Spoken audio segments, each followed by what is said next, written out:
हाय viewers, स्वागत है मेरे यूट्यूब चैनल में टेक्स अवतार। बेसिकली आज मैं आपको बताने वाला हूँ जीएसटी रेवोकेशन कैसे रिस्टोर होता है प्रैक्टिकली।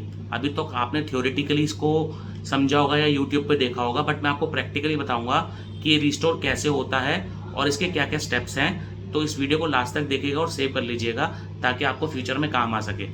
बेसिकली पहले फैक्ट जान लेते हैं कि जीएसटी कैंसिल क्यों होता है। तो जीएसटी कैंसिल का बेसिक एक मेजर फैक्ट जो 95% है वो है non filing of GST returns for 6 months. अगर आप 6 महीने तक कोई भी रिटर्न फाइल नहीं करते हैं कॉन्टिन्यूस, तो डिपार्टमेंट आपको नोटिस इशू करता है और उसके 15 डेज में या 30 डेज में जो भी उसमें टाइम पीरियड मेंशन होता है, आपका जीएसटी नंबर सुमोटो कैंसिल कर देता है। जब आप इसको चेक करेंगे तो सुमोटो लिखाएगा।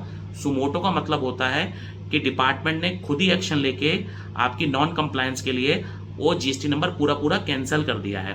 तो अब इसके रिस्टोरेशन के प्रोसीजर्स क्या है या इसको कैसे रीएक्टिवेट करा जाए। तो सबसे पहला काम है कि जो आपकी जीएसटी रजिस्ट्रेशन आता है कैंसिल हुआ है, उसको विद इन 30 डेज एक्टिवेट करा लें। विद इन 30 डेज कैसे फाइलिंग होगी मैं आपको बताता हूँ। आप जब लॉगिन करेंगे अपने पोर्टल पे तो सर्विसेज के अंदर एप्लीकेशन फॉर रेवोकेशन होगा, जिसे हम फॉर्म जीएसटी 21 कहते हैं। वो जाके आपको फाइल करना पड़ेगा। उसमें बेसिक डिटेल्स होंगे, आपका आधार कार्ड, पैन कार्ड, आपकी डेट से आपको सब ऑनलाइन मिल जाएगा। साथ के साथ एक कॉलम भी होगा, वहाँ पे आपको रीज़न लिखना पड़ेगा और बेसिक डॉक्यूमेंट्स अपलोड करने पड़ेंगे, Aadhaar card, PAN card. But documents मेरा सजेशन है यहाँ पे अपलोड ना करें, आप इसको डिपार्टमेंट सबमिट करें, जो मैं अभी आपको लास्ट में वीडियो में बताऊंगा। तो आप अपना बेसिक फाइलिंग करके, यानी कि अपना डेट ऑफ एप्लीकेशन कब हुआ, डेट ऑफ नोटिस कब आया, वो सब आपको डिटेल्स मिल जाएंगी। बहुत ईजी प्रोसेस है फाइल करना, और इसको सबमिट कर दें तो आपका एक फॉर्म जनरेट हो जाएगा। उसका प्रिंट आउट आप जरूर संभाल के रखें, जो डिपार्टमेंट में काम आएगा, जिसे हम REG जीएसटी फॉर्म 21 कहते हैं। अब 7 दिन तक जनरली कोई रिप्लाई नहीं आता, या 7 दिन आपको वेट करना पड़ेगा आपकी एप्लीकेशन फाइलिंग के बाद। एक बात ध्यान रखिएगा, जो जीएसटी रेवोकेशन होता है वो विद इन 30 डेज फाइल हो जाना चाहिए।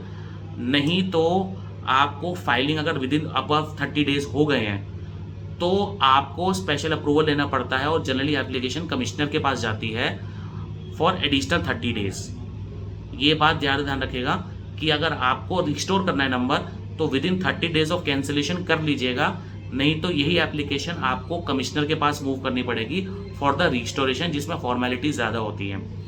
जब आप ये फाइल कर लेंगे तो अब उसके बाद डॉक्यूमेंटेशन प्रोसीजर। अब आपको डॉक्यूमेंट्स में क्या क्या चाहिए, ये बात बिल्कुल ध्यान से नोट कर लीजिएगा। मैं आपको एक एक डॉक्यूमेंट बता रहा हूँ। पहला डॉक्यूमेंट है आधार कार्ड, आपका पैन कार्ड, आपका जीएसटी सर्टिफिकेट। चौथा आपका इंडेमनिटी बॉन्ड। अब इंडेमनिटी बॉन्ड होता है 100 रुपये पे, जिसपे आपको लिखवाना होगा। वो भी आप सुन लीजिए, ये बहुत इंपॉर्टेंट पॉइंट है कि मेरा ये जीएसटी नंबर है, मैं इसका ओनर हूँ, मैंने पिछले इतने दिनों से रिटर्न फाइल नहीं करी है, तो डिपार्टमेंट की जो भी पेनल्टी है, जो भी इंटरेस्ट है, लेट फीस है और टैक्सेस हैं, मैं इतने दिन में, आपको डेट ऑफ मेंशन करनी पड़ेगी कि आप कितने दिन में कंप्लायंस कर लेंगे। जनरली 15 दिन से ऊपर का टाइम मत लिखिएगा, ऑफिसर इससे ज़्यादा टाइम नहीं देगा। तो ये इंडेमनिटी बॉन्ड में सारी चीज़ें लिखनी होती हैं और आपको साइन करके अलॉन्ग विद ये जो चारों डॉक्यूमेंट्स हैं वो डिपार्टमेंट में देने होंगे। कहाँ देने होंगे? जहाँ पे आपका ज्यूरिसडिक्शन लगता है। अब कईयों का ज्यूरिसडिक्शन सेंटर में लगता है, कईयों का ज्यूरिसडिक्शन स्टेट में लगता है। तो आपको ये फिजिकली डॉक्यूमेंट जाके सबमिट करने होंगे विद इन, हो सकता है 3 से 4 दिन या मैक्सिमम अ वीक। डिपार्टमेंट आपका नंबर ओपन कर देगा, जिसका आपको मेल और मैसेज दोनों आएंगे। ध्यान रखिएगा आपका रजिस्टर्ड मेल आईडी और नंबर वो भी अपडेटेड हो, क्योंकि सारा काम मोबाइल नंबर और 90% मेल के थ्रू ही होता है, नहीं तो आपको पता नहीं चलेगा। जब आपका नंबर एक्टिवेट हो जाए तो आप जो कंप्लायंस गिवन आपने एफिडेविट में दी है इंडेमनिटी बॉन्ड में कि मैं अपना सारा टैक्स, लेट फीस, इंटरेस्ट जमा कर दूंगा with in a time period, maximum 15 days का टाइम लिखिएगा, उससे ज़्यादा मत लिखिएगा, वो आप जमा करा दीजिए तो नंबर ऑटोमेटिकली रिवैम्प हो जाएगा। अदरवाइज आप ये नहीं कराते तो आपने जो इंडेमनिटी बॉन्ड दिया है आप उसके लिए बहुत ज़्यादा लायबल हो जाएंगे और हो सकता है आप पे कार्रवाई भी हो। बेसिकली अब एक और मैं आपको फैक्ट बता दूं, जो ये तो मैंने आपको लेमन लैंग्वेज में बता दिया, कार्रवाई कैसे कैसे होती है। पहले तो आपको जीएसटी 21 इशू होगा, जिसमें आपको एप्लीकेशन फाइल करनी होगी। फिर आपका अगर सब कुछ ओके होता है तो ऑफिसर, प्रॉपर ऑफिसर जो इसे कहते हैं, वो एक्टिवेट कर देगा नंबर 22 के अंदर। अगर उसको कोई प्रॉब्लम लगती है या उसको लगता है कोई एरर है अभी भी या उसको और क्लैरिफिकेशन चाहिए, तो वो 23 इशू करता है, फॉर्म 23 इशू करता है, जिसमें आपको जवाब देना होगा कि आपका नंबर क्यों एक्टिवेट करा जाए, या जो भी उसके अंदर उसने क्वेश्चन पूछे होंगे उसका रिप्लाई देना होगा विद इन 30 डेज। और जब वो आपको इशू कर देगा फॉर्म, तो आपको 24 के अंदर रिप्लाई देना होगा with in 7 days.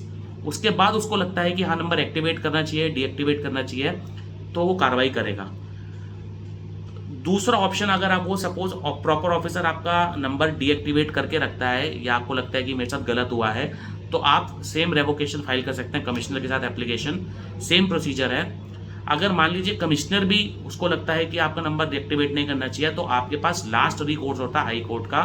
High court में आपको रिट पिटिशन फाइल करनी होती है, उसके लिए मैं अलग से वीडियो बनाऊंगा, बताऊंगा कि क्या क्या फैक्ट्स जानने होते हैं, क्योंकि हाई कोर्ट के अंदर सिर्फ फैक्ट्स पे बातें होती हैं, बट जो लॉ रिटर्न है उससे वो आप डिविएट नहीं कर सकते।